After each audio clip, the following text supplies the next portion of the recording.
Vote চুরির অভিযোগ বারবার উঠেছে। এসআইআরকে কেন্দ্র করে এ নিয়ে সারা দেশ জুড়ে বিভিন্ন রাজনৈতিক দল তারা আন্দোলন, এমনকি সুপ্রিম কোর্টে মামলাও হয়েছে। আর তারপর আবার একটা নতুন স্ক্যাম হচ্ছে বিহারে, কারণ নীতিশ কুমার তিনি এবার ভোট কিনতে নেমেছেন। 10,000 টাকা করে বিহারের মহিলাদের হাতে তুলে দেওয়া হবে সেপ্টেম্বর মাসে, এমনই স্কিম ঘোষণা করেছেন 29শে আগস্ট। এই নিয়ে বিস্তারিত আলোচনা করব। নমস্কার, আপনারা দেখছেন কলকাতা টিভি, আর আমি আপনাদের সঙ্গে নিমাই পান্ডা। বিহারে ভোট চুরি হয়েছে এই অভিযোগ বারবার উঠছে। ভোট অধিকার যাত্রা চলছে রাহুল গান্ধী, তেজস্বী যাদবের, এবং এসআইআরকে কেন্দ্র করে মানুষের মধ্যে ক্ষোভ বাড়ছে আর ভোট অধিকার যাত্রায় ভিড় বাড়ছে। এই সময়ে ঘোষণা করছেন নীতিশ কুমার, বিহারের মুখ্যমন্ত্রী, যে এই সেপ্টেম্বর মাসে প্রত্যেক মহিলা যারা বিহারে বসবাস করেন তাদের অ্যাকাউন্টে 10,000 টাকা করে দেওয়া হবে নিজের পছন্দ মতো রোজগারের জন্য। নিজের পছন্দ মতো রোজগার বলতে বিহারের কত মহিলার কি পছন্দের রোজগার রয়েছে যা করবেন এই 10,000 টাকা দিয়ে?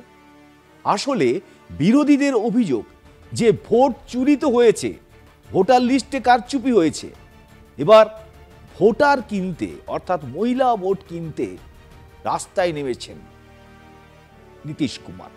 এবং কি করছেন? তিনি বলছেন যে 10,000 টাকা করে দেওয়া হবে, অর্থাৎ বিহারের যে এত কোটি মহিলা রয়েছেন তাদের হাতে তুলে দেওয়া হবে 10,000 টাকা করে। এই টাকা তো রাজস্ব থেকেই আসবে, সাধারণ মানুষের টাকা। এই টাকা আসলে তো ভোট কিনতে, সিট কিনতে সাহায্য করবে। সারা দেশে এত টাকা কোনো রাজ্যে, কোনো রাজ্য সরকার মহিলাদের হাতে তুলে দেয় না, তাও এককালীন।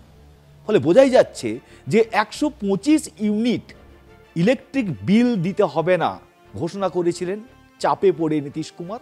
এবার নতুন স্কিম 29শে আগস্ট তিনি টুইট করে জানিয়েছেন যে বিহারের মহিলাদের হাতে তুলে দেওয়া হবে 10,000 টাকা করে।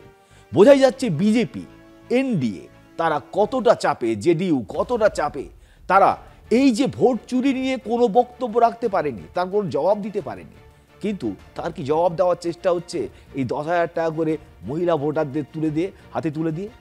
কারণ মহারাষ্ট্রে আমরা দেখেছি যে মহারাষ্ট্রে ভোটের আগে লাডলি বেহেনাতে 1,500 টাকা করে তুলে দেওয়া হয়েছিল, কিন্তু ভোটে জেতার পর দেখা যায় যে অনেকে যারা সত্যিকারের টাকা পাওয়ার যোগ্য তারা টাকা পাননি, বা যাদের টাকা পাওয়ার প্রয়োজনই নেই তারা টাকা পেয়ে গিয়েছেন।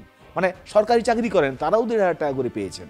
এবং তা নিয়ে যখন তদন্ত হয় তারপর অনেক নাম কেটে বাদ যায়।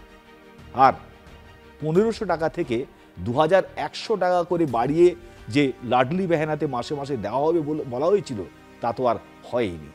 ফলে নীতিশ কুমারের নতুন খেলা, চাপে পড়ে 10,000 টাকা করে কার্যত কি ভোট কেনার জন্য মহিলা ভোটারদের যারা আজ পর্যন্ত এসআইআর এর জন্য লাইনে দাঁড়িয়েছিলেন তাদেরকে এই 10,000 টাকা পাওয়ার লাইনে দাঁড় করানোর জন্য, যাতে ভোটের লাইনে তারা দাঁড়িয়ে জেডিইউ বা এনডিএকে বা বিজেপিকে ভোট দেবে। কার্যত খেলা জমে গেছে এবং ভয় পেয়েছেন নীতিশ কুমার। তারা আরজেডি এবং কংগ্রেসের যে মিলিত যে ভোট অধিকার যাত্রা হচ্ছে তা থেকে ভয় পেয়ে এই ধরনের নতুন স্কিম আনছে, যা আগামী দিনে বড় স্ক্যাম হতে চলেছে বলে মনে করছেন অনেকেই।